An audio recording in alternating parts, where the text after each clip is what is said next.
Hi, my name is Anshul Tiwari and I'm the founder of Youth Ki Awaaz. And I think one of the roles that Youth Ki Awaaz is playing in bringing out,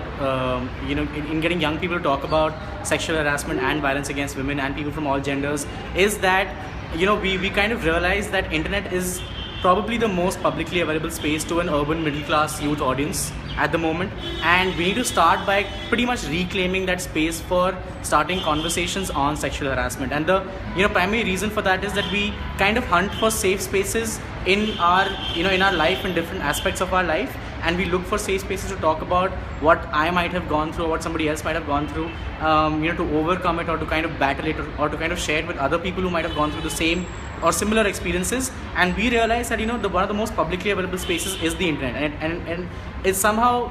it's really high time we reclaim that space, because it's just starting out to spiral into a very diverse direction. And if we start at this moment, it's probably the best opportunity we have. And people do come out on Youth Ki Awaaz and share extremely personal stories of molestation, of harassment, of what they went through, what they